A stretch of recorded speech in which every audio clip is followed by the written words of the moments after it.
try and figure this out. I don't know if anybody can see me.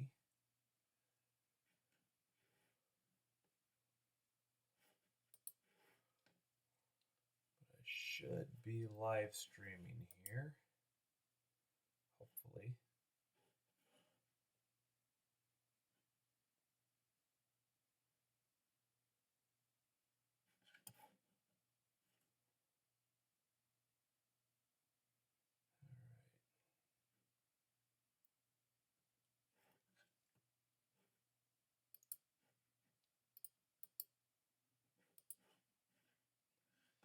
Oh.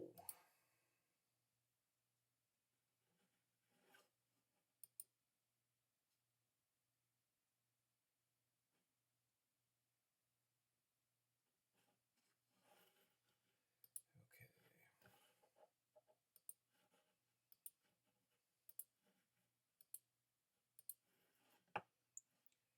All right.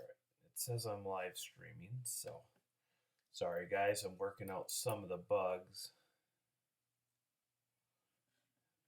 I'm a little bit early. Hopefully. All right.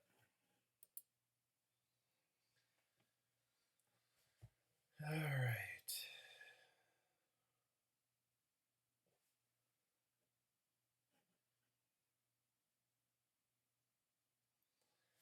Good morning, Alaska. Hopefully I fixed some of the bugs. Last time my live feed was kind of a fail because it just didn't work real good.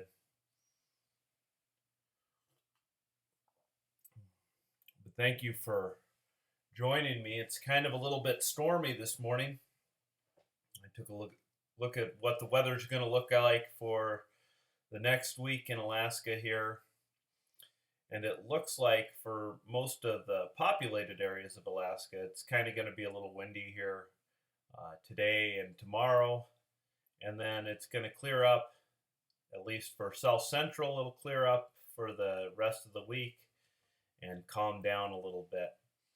Hopefully the blue skies will return, but right now it's gray, overcast, and pretty windy for here. My wind chimes kept waking me up this morning, so help me be here with you guys this morning. But anyways, today I just kind of want to give you guys a roundup of the state real quick, and then I'm going to talk a little bit of about myself and where I came from, how I got to know about Alaska, and how I got to be here, and it's been quite a while actually. My parents moved up in 1993, but I will continue with my roundup here. In South Central Alaska, the king salmon are starting to return to the rivers, and fishing should be starting to pick up for them, and also for halibut.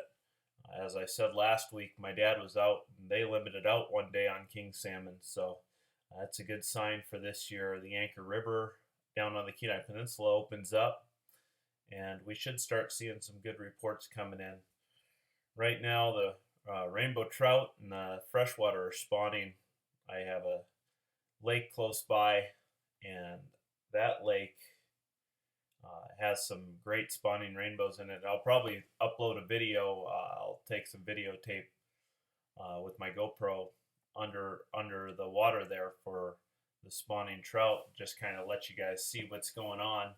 I should be able to record that and upload that this week, hopefully. But they're spawning, and they'll be spawning for the next couple of weeks into the beginning of June. So we might get out fishing one time. I have a fishing pole coming in the mail, kind of a specialty fishing pole, just kind of a gag thing. It's called a pen rod. So we'll see how that works out if I can get away fishing this next week too. Last week I said that the Nenana Ice Classic was triggered on Monday, and we kind of have something around here that we kind of predict the date the ice is going to go out on our lakes, and I predicted today. So I'm not sure if it's going to go out today. The ice was getting pretty thin. A lot of my friends said maybe the 14th or the 15th, but it should go out here sometime this week, probably, if it doesn't go out today. It's certainly windy enough to push the lake ice to the shore. So we'll see. I'll report back on that and see how that goes. But anyways, also next week, I'm going to talk a little bit about where I worked, but I've got some of these rocks, and they're like a gold ore, and I picked them up at a place I worked back in the day, and I'm thinking I'm going to crush these. There's a little bit of visible gold in this rock, and see what I find. I've got 3 or 4 of them here. I've got a handful of them, and I want to just crush them for fun. See if there's any gold in the pan, and I won't get rich certainly off of them. The kind of gold that was in them was pretty fine, but it should make for a fun video. So I wasn't born in Alaska. I'm originally from Oregon. I was born and raised in Oregon,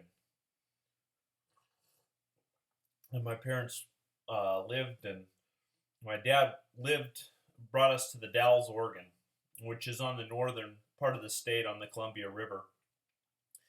And I grew up there for 11 years, give or take a couple. We lived maybe 30 or 40 miles south as well on a ranch in my earlier years in a place called Walnick and Ty Valley. They're little teeny towns in Oregon. But that was a neat spot to grow up. But my dad decided his goal was to move up to Alaska, and he just dreamed about it for years and years and years. And so he got a job up in Alaska logging with one of the companies that he worked when I was very young as a child. It's called Browning Timber. I don't even know if they're still in operation today. But we moved to Alaska in August of '93, and I was 11 years old at the time. And we took a 3/4 ton, I think it was a Chevy van with a 29-foot trailer up the highway. And up until this spring, that was the only time I had been up the Alcan Highway. We're back down through Canada. We'd always flown out when we decided to go out. But we drove up there, and we made it into Valdez, and we took a barge with our trailer out to a little logging camp in Bush, Alaska. The only way you could get into it is to fly or take a boat. And we took that into a place called Two Moon Bay. And we lived there for about a year. And that was a neat place to grow up. I would go down they're right on the water, and they like clear cut the hillside so you could see everywhere around. And it was really awesome. You'd see black bear every day. We had to be pretty careful as kids at 11, 12 years old. It was that was our scary part, was making sure we didn't get ate by a bear. And we'd see them on the hillside in the summer almost every day. And in the winter, they hibernated. But we had a few close calls with the kids, getting my brothers and sisters getting charged. And we came up one time on a bear, maybe 15 feet away, on a couple of bears eating skunk cabbage one time. That made me a little bit nervous as a kid. Then we do a lot of beach combing and clam digging. I absolutely loved it there, and I would go fish off the docks almost every day for halibut and pollock and little tomcod and kelp greenling and a ton of other stuff that we had there, and just really a neat place to grow up. So, but that didn't last too long. The markets are always changing in the lumber industry, and we ended up having an opportunity to go to a place on the Kenai Peninsula called Ninilchik. There was a huge beetle infestation in the trees at that point, and it killed a ton of the spruce trees. And so they had a really big market in Japan and Korea for these trees, and they'd chip them up and make paper products out of them. So we moved there in 1994, about a year later that summer. And we moved down to a little town called Ninilchik and rented a place there. My dad rented a place, and we started going to school there. Back in Tumu Bay, we only had 6 kids in school at one point, and 5 of them were from my family. So that goes to show you how small of a place it was. They had a little one-room schoolroom, and we had one teacher, but that was really neat. But we ended up going to school in Ninilchik, and I went to junior high, and my brothers and sisters. I have 6 brothers and sisters. I come from a very large family, and sometime you'll probably see some of them. And some of them are in some of our deep sea fishing videos, because that's a lot of times where we get together. My dad has a boat. But we moved to Ninilchik, started going to school there. My dad bought a little boat. We'd take a little 14-foot skiff out into Cook Inlet, going halibut fishing. And that was a neat place to grow up, but I didn't like the school that much. Just my experience growing up, I got picked on a lot as a kid, so go figure. But as I grew up there, my dad would take me down in the morning, silver salmon fishing in the fall, and we'd go king salmon fishing on the small streams in the winter, and a lot of ocean fishing. And I really grew up with a love to fish, and I got it from my dad, and I just carried that on to school. And it was kind of funny because all these kids that had been born in Alaska at my school, I was like, you guys don't ever like to do Alaskan things, and I just felt like I was always more Alaskan than the kids I grew up with at school. So, anyways, that was kind of neat. But made it through school. In high school, I took a job in the summer, commercial fishing. I also worked at the boat launch that they have down there for another summer, and just kind of went through fishing and having a good time down there in the summers, and playing basketball with some friends of mine from church. And then when I graduated high school, I decided that I would go and go for mining engineering up at the University of Fairbanks. I had originally planned to go into marine biology because I absolutely loved fishing, and I probably would have ended up with a degree in fisheries management because I like the management side of it, which is kind of, the guys in the fisheries department would think that was odd. But we did commercial fishing, subsistence fishing, and I absolutely loved sport fishing. So kind of fishing was life at that point. And I went up to school and started studying mining engineering. And that was going okay, but I wasn't very studious.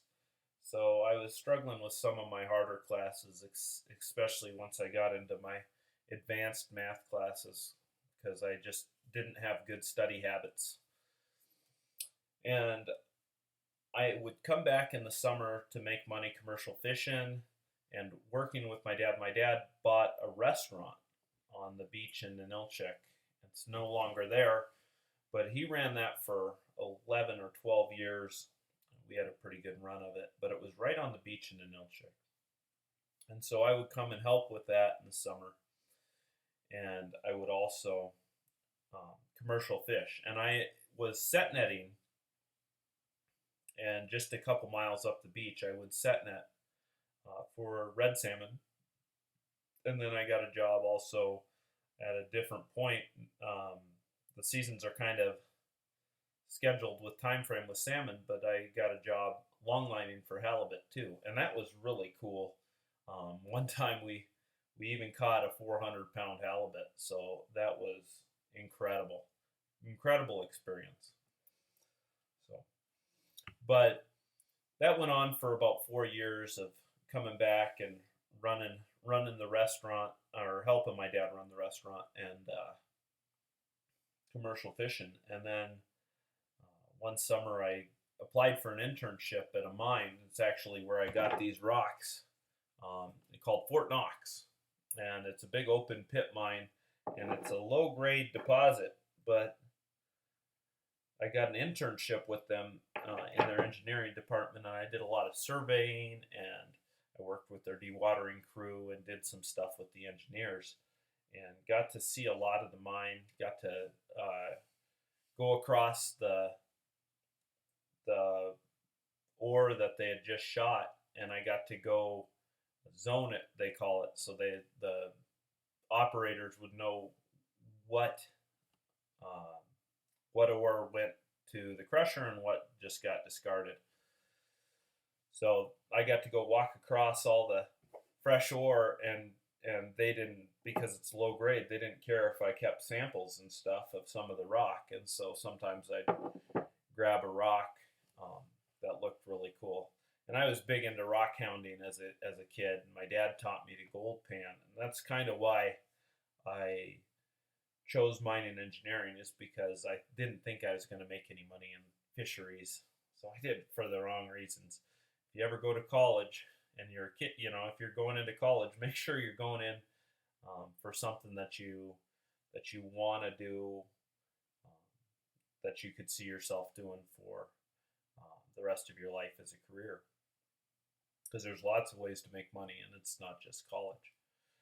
But anyways, I enjoyed the time that I had at Fort Knox, and I started going to school part time. And by this time, I got the job about 4 years into school, and so I was dragging my schooling out. And I met a girl up in Fairbanks, and we decided we were going to get married. And one spring, I was working part time at Fort Knox in the week and going to school, and I said, I'm going to quit going to school for this semester. And they said, well, you're not going to have a job with us because it's dependent on your school until you get your degree. And so I said, all right, well, I'm going to apply for something else, and ended up getting married and decided to go sell some cars for about 6 months. It didn't last too long. As a newlywed, it requires a lot of time to put into selling cars. But I sold a few in the beginning, and then it started getting dry for me after I started investing more time with my wife. And so then we moved to Wasilla. I was going to transfer to a different dealership down there. And anyways, we decided that it wasn't what we wanted to do, and so I started looking for work, and I got a job at the Fort Rich fish hatchery for the summer as a tech. And I really enjoyed that. I got to feed the fish and get to see a lot of the inner workings of raising fish and kind of aquaculture and stuff like that. But it was just a seasonal job, and the end of the season came, and they didn't need me anymore. So I ended up working construction with my father-in-law through that winter, just kind of off and on as he had extra work. And then the next summer, my wife Heather and we decided to go run my dad's restaurant for the summer. And at that point, we were living in Wasilla, so we got a camper for our truck, and headed down to Ninilchik for the summer. Stayed in that little over the top camper on the back of my truck, and ran the restaurant for the summer, and we did fairly well, but that was also just a seasonal job. We got to go out fishing every day, and we'd go clam digging on the low tides. And just we really enjoyed that summer. It was pretty busy in the restaurant, but we got to enjoy Alaska down in Anchorage's playground on the Kenai there, and we both really enjoyed that. And then we from there we ended up moving up to where we are now, and my wife doesn't like me giving out locations, so I won't give out specific locations of where we're at, but we